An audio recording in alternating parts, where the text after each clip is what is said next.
Welcome to the Sun Public School online classes तक। हम chapter 8 read कर रहे थे। इसका फर्स्ट पार्ट हम रीड कर चुके हैं। आज हम इसका सेकंड पार्ट जो कि पेज नंबर 56 पर है वो रीड करेंगे। Only once did I see an elephant. I saw a big tusker and his cow and their one baby moving slowly towards in line, astern about 50 yards from the road on the edge of the forest. केवल इन्होंने एक बार देखा था elephant को, एक बड़े हाथी को और एक गाय को और उसके बच्चे को, जो कि धीरे धीरे चल रहे थे। एस्टर्न मतलब पीछे की ओर, अबाउट 50 यार्ड्स 50 यार्ड की दूरी पर, फ्रॉम द रोड से, on the edge of the forest और जंगल के किनारे पर वो सब घूम रहे थे। और जो राइटर है उसने इनको देखा था। I stop the car to watch them, मैंने अपनी कार रोक दी उनको देखने के लिए। But I did not get out, लेकिन मैं बाहर नहीं निकला। द एलिफेंट नेवर सा मी, क्योंकि एलिफेंट ने मुझे कभी नहीं देखा था। And I was able to stay gazing at them for quite a while, और मैं समर्थ था कि मैं उनको चढ़ते हुए थोड़ी देर के लिए देख सकूं। A great sense of peace and serenity seem to surround these massive slow moving gentle beast. जो ये हाथी थे उनके पास एक शांति, सेरेनिटी मतलब स्थिरता जो थी उनके पास दिखाई दे रही थी। ये एक बहुत विशाल थी, धीरे धीरे चलने वाले और एक शांत प्रजाति थी। Their skin hung loose over their bodies like suits, जो उनकी स्किन थी वो लटक रही थी। They had inherited from larger ancestors with the trousers ridiculously baggy, जो कि इनको जो लूज स्किन मिली है वो इनके बड़े पूर्वजों से मिली है। और इनके जो ट्राउज़र्स पैर जो हैं वो रिडिक्यूलसली मतलब बेढंगेपन से, बेगी मतलब ढीले हैं।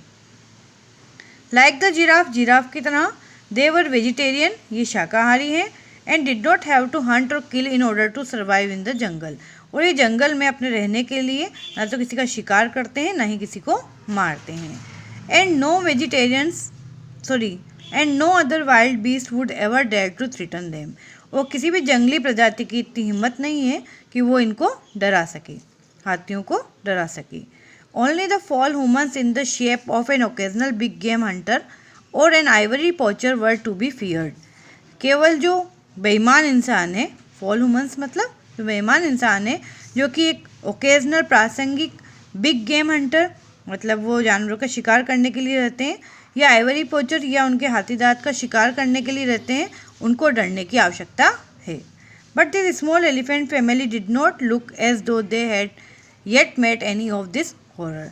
लेकिन जो स्मॉल एलिफेंट की जो फैमिली है उसको देखकर नहीं लगता है कि ये किसी ऐसे आतंक से या ऐसे खतरे से कभी उनका सामना हुआ है। उनको कभी भी कोई हंटर या शिकारी नहीं मिला है।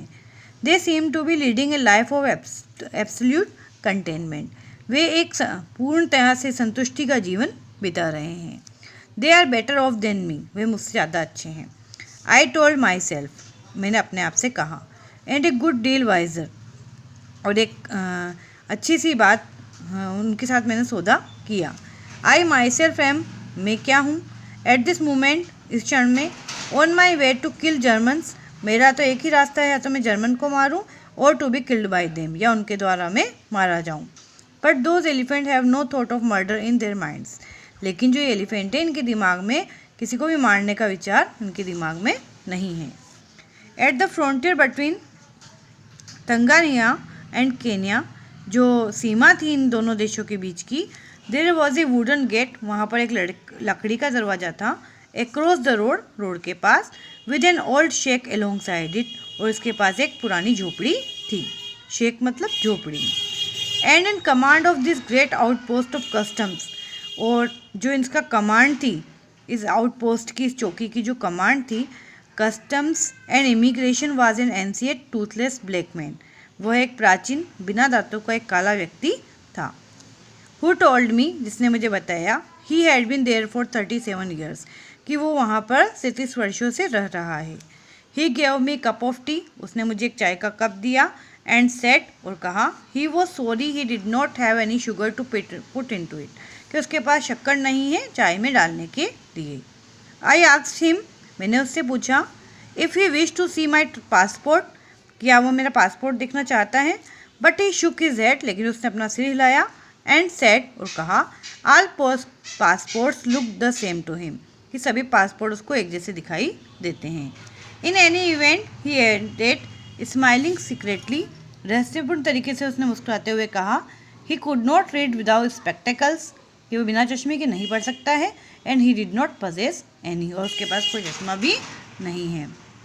आउटसाइड द कस्टम शेक, जो कस्टम शेक की झोपड़ी थी, झोपड़ी के बाहर एक group of enormous Masai tribesman holding spears, एक बहुत विशाल मसाई जनजाति है वो लोग भाले लेकर मेरी कार को उन्होंने घेर लिया।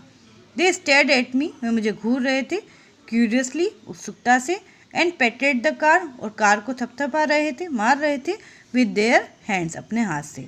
But we were unable to understand each others language, लेकिन हम दोनों एक दूसरे की भाषा को समझने में समर्थ नहीं थे। ए लिटिल लेटर ऑन, थोड़े समय बाद, I was bumping along on A particularly narrow bit of road, हम एक सकड़े रोड पर आ गए, दो सम वेरी थिक जंगल, जहाँ पर कि बहुत घना जंगल था। When all of a sudden the sun went down, जहाँ अचानक से सूर्य छिप गया। इन 10 मिनट्स, 10 मिनट के अंदर, darkness descended over the jungle, जो अंधेरा था वो पूरे जंगल के अंदर फैल गया। My head lamps very dim, मेरी जो हेड लैम्प्स थी वो भी डिम हो गई। It would have been foolish to push on through the night, और यह बिल्कुल मूर्खता थी कि मैं अपनी गाड़ी को आगे बढ़ाऊँ। So I park just off the road in a scrubby patch of thorn trees to wait for the dawn, और मैं एक रोड के पास मैंने अपनी गाड़ी को पार्क कर दिया जहाँ पर कि झाड़ियाँ थी और कटीले पेड़ थे। And I set in the car with the window down, और मैंने अपनी खिड़कियाँ लगाकर, मैं कार की जो खिड़कियाँ थी उसको बंद कर कर कार में बैठ गया। आई सेट देयर, मैं वहाँ बैठा, listening to the jungle noises, और जंगल की जो आवाज़ है उसको सुन रहा था, ऑल अराउंड मी, जो कि मेरे पास हो रही थी। And I was not afraid, और मैं नहीं डरा था।